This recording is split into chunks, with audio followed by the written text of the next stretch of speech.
पुण्यात्माओं, ये concept clear करने के लिए 2 घंटे का सत्संग करना पड़ा पहले भूमिका बनाने के लिए, ताकि आप बच्चों की बुद्धि वहां तक पहुंच सके। दास के बताना चाहे आपके ऊपर कैसे रहम हुआ है परमात्मा का, आपको शिक्षित किया। अगर अशिक्षित होते तो आप मेरा पत्थर मारते, ये क्या कह रहे हैं। और आज कुछ दिनों के बाद देखियो दास को पलकों पे बिठाएगी पूरा संसार।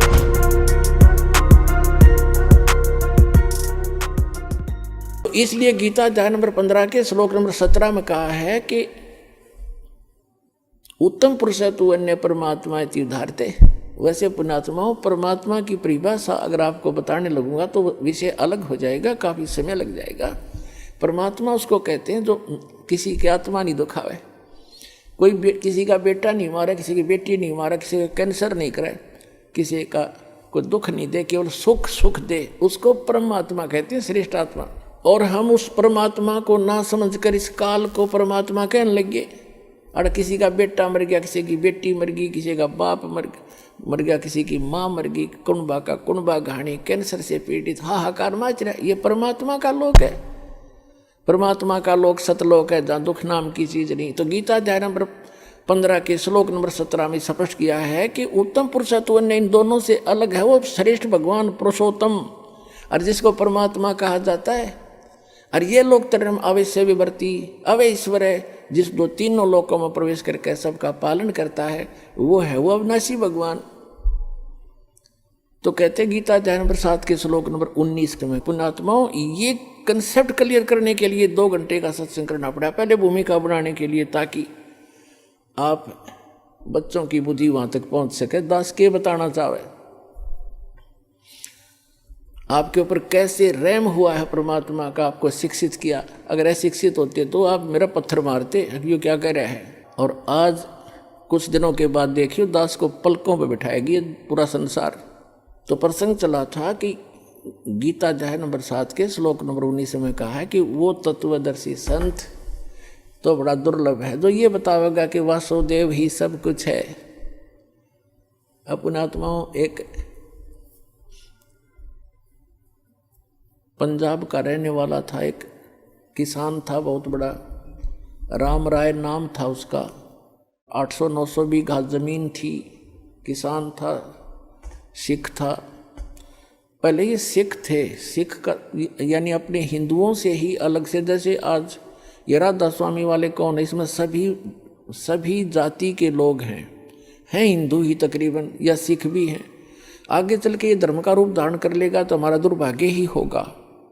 तो ऐसे ही वो सिख धर्म, सिख माने शिष्य परंपरा से चल रहे थे, उनमें से था। और गुरु ग्रंथ साहिब की वाणी से वो काफ़ी प्रभावित तो हैं सिख धर्म के पंजाब के व्यक्ति। तो गरीबदास साहिब जी आए हुए थे, उस परमात्मा को प्राप्त कर चुके थे, भगवान उनको मिले थे, सचखंड लेकर गए थे, वापस छोड़ा था। और उनको परमात्मा कबीर जी ने वो उनके अंतःकरण में ये अनमोल तत्व ज्ञान फीड कर दिया था। वो तत्व ज्ञान उन्होंने गरीबदास जी की वाणी रूप में दास के पास उपलब्ध है। तो उनका गरीबदास जी का शिष्य लुधियाना के पास एक वासियर गांव है, वासियर, उसके बाहर बनी में सफ़र कर पैदल चला करते थे।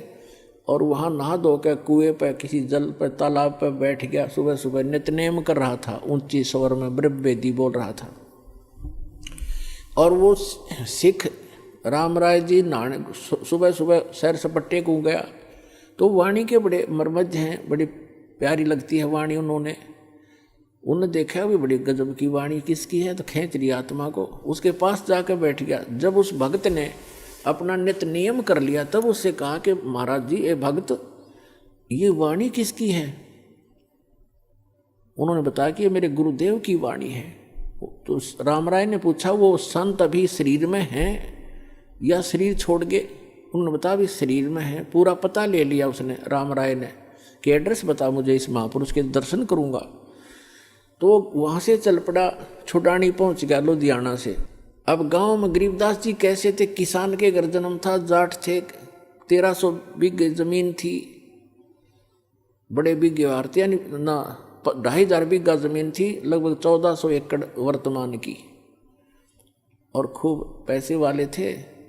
और लेकिन खेत में अपना हाथ से काम करते थे, खेतों पशुओं का चारा भी स्वयं लाते थे, क्योंकि महापुरुषों में अभिमान नहीं होता है, ना धन का, ना तन का, ना किसी संतान का।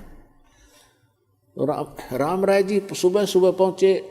छोड़ानी गांव में थोड़े से घर थे, कुछ बाहर के व्यक्ति भी आ जाते थे गरीबदास जी के दर्शन और प्रवचन सुनने के लिए, 10-20 मिनट बैठ जाते थे, 2-4 5-4 उनके शिष्य। तो जब वो घर पे पहुंचा गरीबदास जी के घर पे, तो गरीबदास जी घर पे नहीं थे, वो खेतों में गए हुए थे, अपना घूमने जाते थे सुबह सुबह। वो जा लिया सुबह ब्रह्म मुहूर्त में। तो उन्होंने पूछा, वहाँ पे गरीबदास जी हैं? वहाँ बैठे हुए गांव के व्यक्तियों ने और एक आध दूसरे गांव से आकर बैठा था, उनने सब ने मिलकर कहा कि महाराज जी तो भाई घूमने गए हैं, आ जाओ बैठ जाओ आप। तो उसने सोचा भाई महात्मा का दर्शन करके अनहार करूँगा, इतनी दूर से आया हूँ, और ऐसे महापुरुष की ऐसी वाणी, तो वो खुद कैसे होंगे जिनकी अमृत वाणी ऐसी है। इस बात से प्रेरित होकर उसने कहा, भाई मुझे ये बता दो वो किस साइड में गए हैं। गाँव वालों ने कहा, भाई इधर जाया करते हैं घूमने, और कितनी देर में आ जाएंगे। वहाँ बैठे व्यक्तियों ने कहा, भाई वो तो उनके मूड की बात है, आवत है अभी आ जा, ना तो भाई दोपहर 10-11-12 बजा दे। तो उसने सोचा इतनी देर क्यों वाट इंतज़ार करी, उनसे पूछ कर पता करके कौन सी दिशा में, एक रास्ता बता दिया उन्होंने कि इस रास्ते पर चले जाओ, आगे ऐसे ऐसे एक झोपड़ी, एक रहट मिलेगा, और वहाँ उस झोपड़ी में मिल सकते हैं आपको। अब कहने का भाव ये है, ज़्यादा ना इसको लंबा करके, समय सत्संग का होने वाला है। तो जब वो जा रहे थे, गरीबदास जी आ रहे थे उसी रास्ते से, सिर पे पशुओं का चारा एक गट्ठड़ लेकर, बंडल, बरोटा बोल रहे हैं हमारे हरियाणा, बरोटा जवार का। और देश अपना जैसे हरियाणा के लोग पहनते थे धोती कुर्ता, सिंपल ड्रेस। और वो जो राम राय था उसको गांव में झुमकरा भी कहा करे, जैसे एक नाम निकाल लिया करे अलग से, वो ज़्यादा संकी सा आदमी था। तो राम राय जा रहा था, उसने उस पशुओं का चारा लेकर आ रहे व्यक्ति से पूछा कि हे भाई, एक किसान, मैंने गरीबदास महाराज से मिलना है और ये यहीं बताया कहीं उनका यहाँ घूमने आए हुए हैं। अब गरीबदास जी को तो पता था कि राम राय जी ने मन में क्या कल्पना कर रखी है साधु की, कि साधु होगा, सिर पर जटा होगी, दाढ़ी बडरी होगी, कान पड़वा रखे होंगे, हाथ में चिमटा होगा, एक लाल कपड़ा लंगोट में बांध रखा होगा, या कति लाल कपड़े होंगे, मूंड मुंडा रखा होगा, घोट में घोट हो रहा होगा, यानी कोई विशेष आडंबर ऊपर होगा, उसी को उसने संत मान रखा था।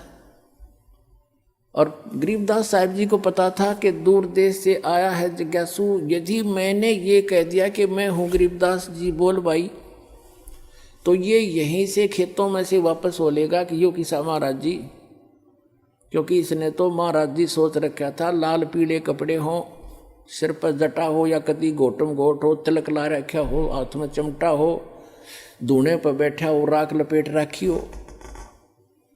गरीबदास जी ने कहा कि आजा मेरे साथ वापस, मैं मिलाऊंगा उनसे। वो वापस हो लिया। अब जब वो लेकर आ रहे थे अपना सिर पे चारा, तो वहाँ बैठे शेष गांव का एक आधा कुछ बाहर के दूसरे गांव के आए हुए थे। उन्होंने भाग करके प्रणाम किया, किसी ने उनके सिर से चारा पशुओं का अपने सिर पे रख लिया, उनको फ्री किया। और राम राय ने पूछा ये कौन है? उन लोग भक्तों ने बताया कि यही तो है महाराज जी। अब उस राम राय के मन में ये आ गया कर ले तेरा गजब हो, इतनी दूर आया अरियो महाराज जी पाया ऐसा देसी जाट है तो खोदा पहाड़ हर निकली चुईया, उसके मन की कल्पना थी ये। वो तो अंतर्यामी थे जान के अगवगत डिगमग हो रहा है। उसकी सेटिंग करने के लिए सभी सेवकों को भेज दिया, इधर उधर जा भाई, तू बैलों को पानी पिला ला, तू ऐसे काम कर, जा भगत आए हैं इसकी रोटी का प्रबंध करवा घर पे जाके।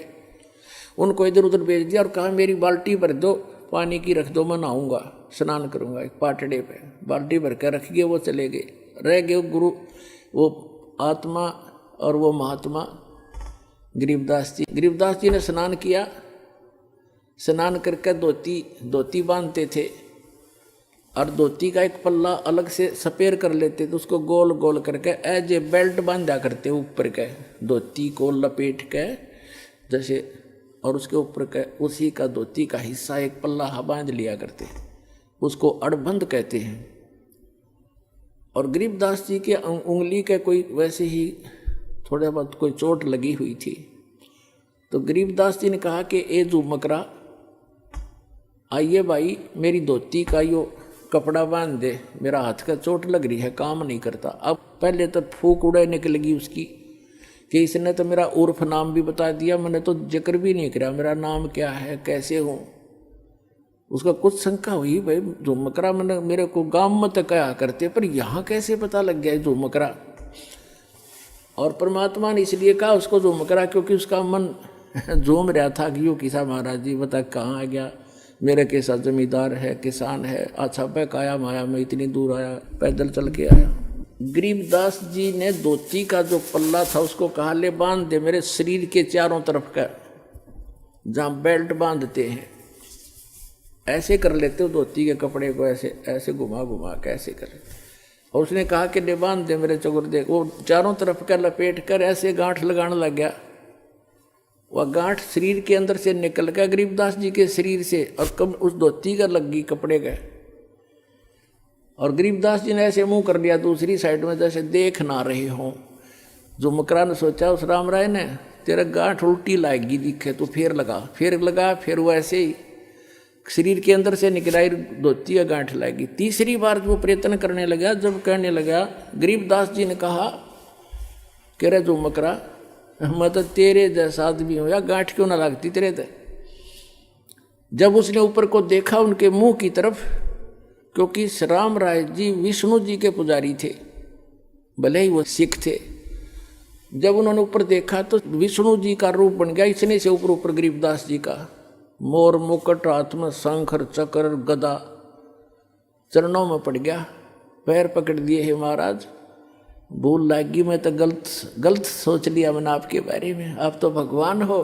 फिर देखा तो फिर गरीबदास ने कहना, अब उसने सोची मैं विष्णु जी का पुजारी हूँ और इसने मुझे उस उर्फ नाम से पुकार दिया, इसलिए मैं प्रभावित हो गया, मेरी ही कोई कल्पना होगी। तो फिर डांट गया अपने मन में, ना भगवान तक होना। फिर वो बैठ गया, कोई शक्ति है जरूर जिसके ऊपर मैंने कुछ देखा है, और इसके शरीर से धोती अंदर से शरीर से निकल गई। फिर गरीबदास जी कहने लगे, बच्चा बैठ जा।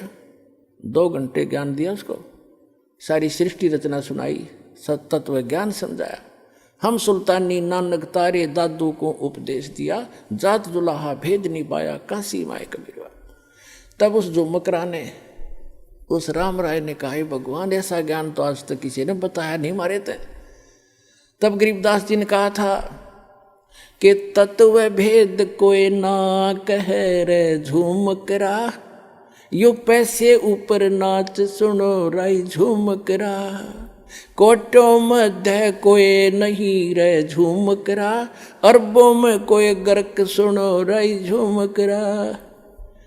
ए झुमकरा राय कहते हैं, राय साहब यानी हे जैसे लैंडलॉर्ड था वो, कि हे राय झुमकरा, ए राय साहब कहते हैं तत्व भेद किसी के पास नहीं है, ये सब पैसे ऊपर ढोल पीट रहे हैं, पैसे उद्देश्य लेकर ये दंत कथा सुना रहे हैं। तत्व भेद कोई ना कह रहे झुमकरा, ये पैसे ऊपर नाच सुनो रहे झुमकरा। कहते कोटों मध्य कोई नहीं रहे झुमकरा, अरबों में कोई गर्क सुनो रहे झुमकरा। इन करोड़ संतों में आपको कोई संत नहीं मिलेगा, अरबों में कोई एक गर्क मिलेगा। गर्क माने कंप्लीट इन ऑल रिस्पेक्ट, यानी सैचुरेटेड, जिसके पास ज्ञान भी पूरा हो, जिसके पास मंत्र भी पूरे हों, जिसको अधिकार भी हो परमपिता की ओर से। कैसे ऐसा संत तुझे अरबों में पावेगा, करोड़ों में भी नहीं मिलेगा। और वही गीता जी कहती है कि बहु नाम जन्माना मनते ज्ञानवान माम प्रपते, वासुदेव सर्वमति स महात्मा सुदुर्लभ है। तो पुण्यात्माओं, तुम्हारा सौभाग्य आपका कि दास आपको वो संत मिल गया है जिससे विश्व का कल्याण हो सकता है। बोलो सतगुरुदेव।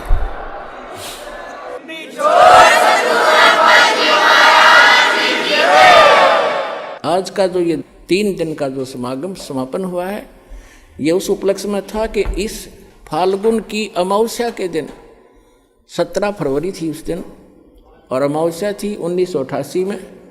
दास को पूज्य गुरुदेव मिले थे, मेरा जीवन सफल हुआ था, आध्यात्मिक जन्म हुआ था दास का। और आज जो एकम है, अमावस्या से नेक्स्ट डे, उस दिन परमात्मा स्वयं आकर के वो परम पिता परम अक्षर ब्रह्म कबीर साहब ने आकर कहा था, बेटा भक्ति शुरू कर दे, मैं तेरे साथ रहूँगा। बोलो सतगुरुदेव।